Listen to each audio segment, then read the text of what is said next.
Les images satellites dévoilées aujourd'hui montrent l'ampleur des bombardements américains et israéliens en Iran. On estime que dans les 2 premiers jours de la guerre, 100 000 habitants ont fui la capitale, Téhéran. L'armée américaine dit avoir frappé près de 2000 cibles en 4 jours. Des centres de pouvoir, des bases des gardiens de la Révolution, des sites de lancement de missiles. Donald Trump affirme même que presque tout a été détruit. Qu'en est-il réellement? Anne-Laure Bans, Francesco De Pacchi et Vanni Christophe. Cet après-midi, Téhéran, encore dans un épais panache de fumée. Au 5e jour du conflit, les bombardements continuent de s'abattre sur le pays. Au total, l'armée de l'air israélienne affirme avoir largué 5000 bombes sur l'Iran. 2000 cibles stratégiques visées selon les Américains, avec 3 types d'objectifs. D'abord, les lieux de pouvoir à Téhéran, comme par exemple la Cour suprême révolutionnaire islamique que l'on voit sur ces images satellites avant et après les frappes, pulvérisées. Au nord de Téhéran, c'est le quartier général des gardiens de la Révolution, centre névralgique de la coordination militaire du pays, qui est détruit.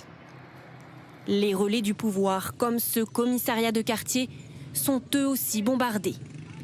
En ligne de mire également, réduire la capacité militaire du régime iranien. Au sud de l'Iran, la cible, ce complexe de l'armée. Les images satellites témoignent de frappes méthodiques. Le hangar des avions militaires et la base de lancement de drones ont été pulvérisés. Le port, très endommagé. Sur cette photo plus précise, les bâtiments de stockage d'armes sont tous calcinés. Israël communique sur la précision et l'ampleur de ces frappes, comme à Isfahan, avec cette animation montrant la destruction d'un site de production et de lancement de missiles balistiques. 3e objectif, les installations nucléaires. Ce cliché satellite du site de Natanz, déjà bombardé en juin dernier, révèle de nouveaux dégâts. Autour de Téhéran, c'est un complexe clandestin soupçonné de développer des composants pour des armes nucléaires qui a été rasé. Trump l'affirme, la campagne de bombardement peut durer des semaines. Certains analystes sont plus prudents. À ce rythme, l'armée américaine pourrait être obligée de choisir davantage ses cibles pour préserver son stock d'armes. Dans cette guerre, l'arsenal militaire des États-Unis et d'Israël est infiniment supérieur à celui de l'Iran, qui n'a plus de flotte et pratiquement plus d'aviation. Pourtant, les bombardements iraniens continuent principalement sous la forme de drones, dont l'Iran est l'un des premiers producteurs au monde. Le redoutable Shahed, en particulier, très bon marché, est capable de détruire une cible à 2500 km. Pour combien de temps encore? Benoît Cristal et Bruno Poisoy.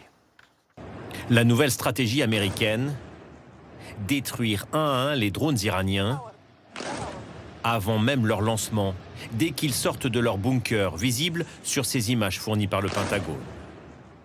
Ici au Koweït, on voit comment un drone iranien est éliminé en plein vol par la défense antiaérienne américaine.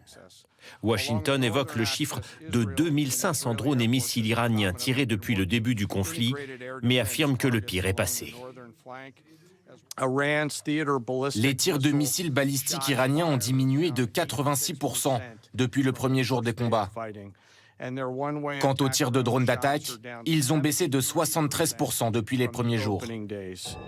L'Iran prétend au contraire disposer de dizaines de milliers de drones à bas coût qu'elle pourrait lancer depuis des camions, comme on le voit sur ces images de propagande.